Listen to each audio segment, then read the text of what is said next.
What's going on, everybody? John Eric Poli here with my MMA news, and today's guest will be fighting Antonina Shevchenko at UFC Vegas 58 on July 9th. I am pleased today to once again be joined by Cortney Casey. Cortney, it's always great talking with you. Thanks again for doing this. Really appreciate the time. Yeah, no problem.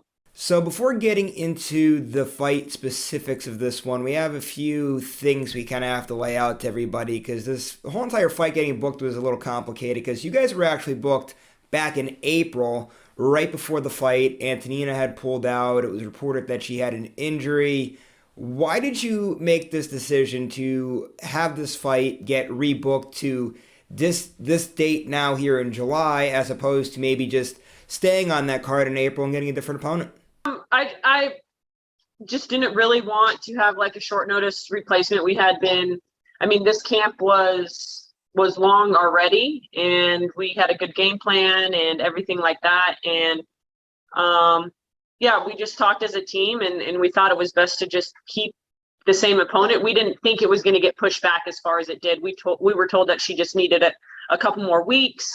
So we were hoping it was going to just get pushed back a couple weeks, maybe 4 tops.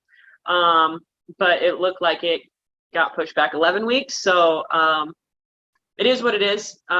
We're still happy with the opponent and happy with our decision. So.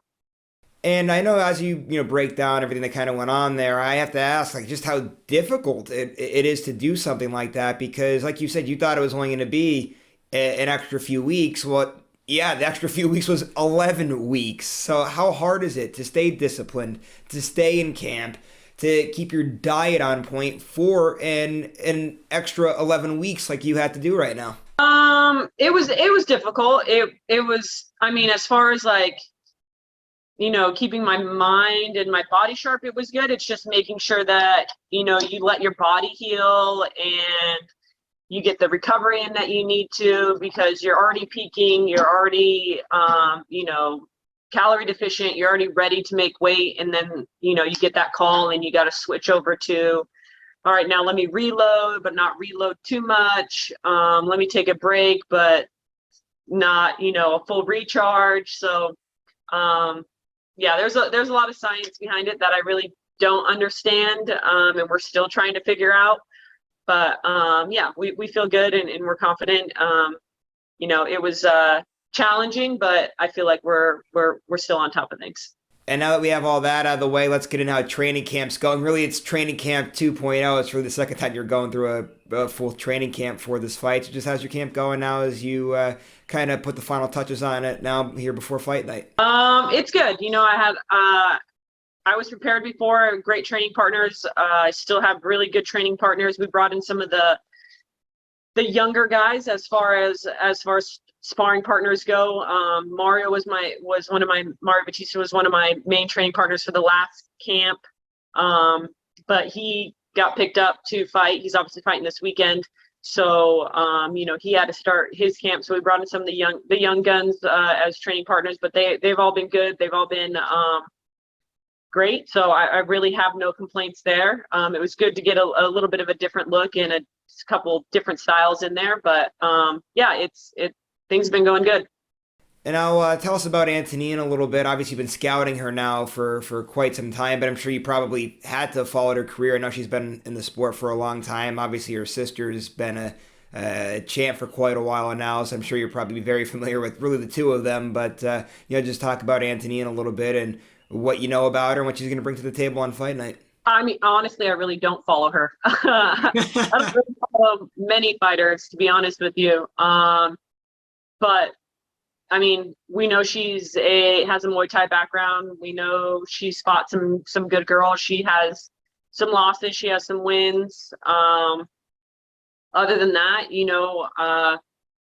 she's, like I said, she's a Muay Thai fighter. She's heavy clinch fighter. She's not the same kind of fighter as her sister, obviously, but she still kind of brings that pace, which is kind of like a lulling pace. So we had to prepare for that. And obviously her clinch game. But yeah, I think she's a good fighter. I think she's a lot better than people think she is. And I think we're prepared. So I know you said you didn't follow her. I was just wondering, maybe did you ever like interact with her or anything? I know a lot of fighters said that they kind of have a lot of interactions with Antonina and Valentina whenever they got to the PI. And you're somebody who's out in Arizona. I know Arizona to Vegas isn't too far away, so I'm sure you spent some time at the PI, maybe more time at the PI than some others. So have you guys ever interacted or anything like that? I feel like I've ran into her a few times. But like I said, I don't follow her, so it's not like I really recognized who she was. Obviously, they look a lot different when they're at the PI than when they're on TV. But yeah, I think I've maybe seen her sister, Valentina, maybe like 2 or 3 times at the PI. I really haven't seen her much either. So yeah, I guess I've ran into her. I've seen her from a distance and things like that. But I mean, I see a lot of people, so. Gotcha. Well, anyway, let's get back into business here, talking about this fight here. This is a big one for you because it's going to give you the opportunity to get back-to-back wins. And we've done a few of these interviews now. We kind of talked a little bit in one of them, or maybe even both of them, about how, you've had a lot of tough breaks so far in the UFC where it seems like anytime you're in a close fight, it just happens to always go the other fighter's way. And you've had so many opportunities where you could have been on a really good winning streak, could have been up there in the rankings. So obviously I know every fight's important. Every fight you're looking to get a win. A win's important in any fight, but just given everything that you've been through right now, just how important is this one for you to go out and get this back-to-back wins and kind of start building some momentum within the flyweight division? Getting back-to-back wins will be great. Other than that, I mean, I just like going in there and doing my job, and hopefully we can keep it out of the judges' hands, especially considering who she is and the name that she carries. I think that her name fares a little bit, stronger than mine does. So we're trying to keep it out of the judges' hands as best as we can. And as we talk about this fight and camp and the extension on it and whatnot, I do have to ask this question. This is actually now the second time that you're going to be in training camp at the same time with your boyfriend, Drakkar Klose, who's a great guy, by the way. I got to talk to him recently. I just want to know what's it kind of been like for you as you are in camp at the same time. I know a lot of times with training camp, somebody's grumpy, somebody's tired, somebody's hurt, somebody's hungry. Everything that goes into a training camp is a very stressful thing. So what's it like when you guys are in camp at the same time? It's good. It's pretty smooth. We ironed everything out, the last camp, and with training schedules and everything, we see each other a lot more than I think we'd like to. Well, Gray definitely thinks we see each other way too much. But for the most part, it's pretty easy. He has a lot easier time, I guess you can say, like during camp than I do. But yeah, I mean, we've been with each other for, 3 years now. We've done a lot of camps before that together, before we were a couple. So, it's just a lifestyle, and we just had to make some adjustments. And I think we handled everything pretty well. Gotcha. And like I said, I got to meet and do an interview with him before his last fight. And like I said, he's a great guy. Besides for being a Detroit Lions fan, as you can see in the studio here, I'm a big Green Bay Packers fan. But anyway, I digress with any of that. I just want to ask you, though, one more thing with him. Just how happy are you for him? Because when I talked to him, when I interviewed him before his last fight, he was talking about how it was a long road to get to that point of just going through the whole thing with that old Jeremy Stevens incident and having injuries and everything else that goes into why it took so long to get back inside the octagon. So when he finally got back inside the octagon, got a big win in the way that he did, just how happy were you for him in that moment? It was great. It was great to see him back in there, just seeing all the time and the therapy and the training, and then the fights. I was there for all the fights, the COVID fight that didn't happen, and then the Jeremy Steven fight that didn't happen, and those up and downs, and then just seeing how he handled it, you could totally tell that he has grown. And then for him to put everything together in this last fight was really cool to see. And then just the drive for him to get right back in there, because before he was really only fighting like the beginning of the year and then the end of the year. So having fights super close back where he can possibly, get 3 in the year is good. It's not just good for him, but it's good for us and our family. And yeah, we're happy about it.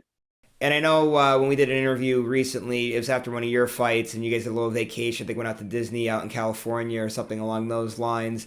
I know you guys are obviously in camp around the same time your fights are a few weeks away. Do you guys have a vacation planned at all when you guys are all done and everything else? Take your son out for a nice little vacay? Our vacay is turning into more of like, it's going to be a vacation. We have some weddings that we have to go to back in Michigan, so we're just going to kind of turn those obligations into a vacation. So hopefully we'll be able to do some things out there, and then maybe on the journey back stop somewhere.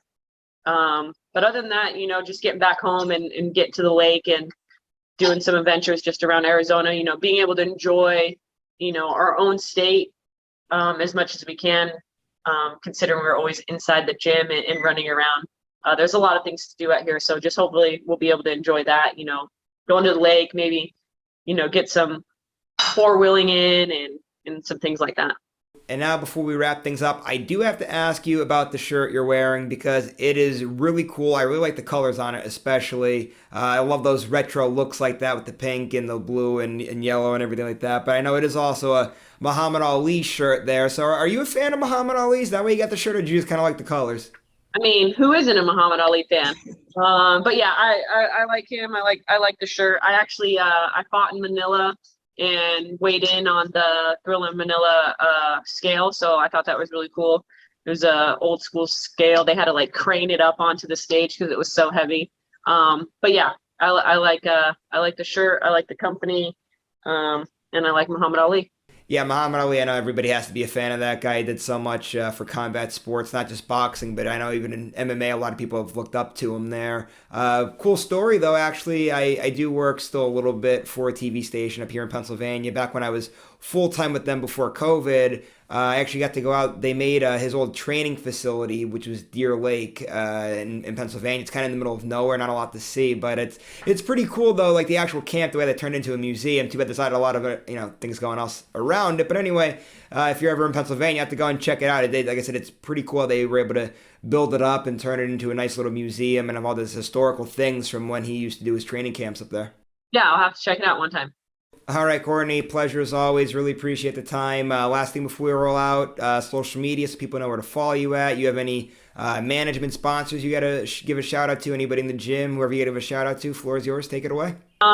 Social media, mainly on Instagram, at Cortney Casey.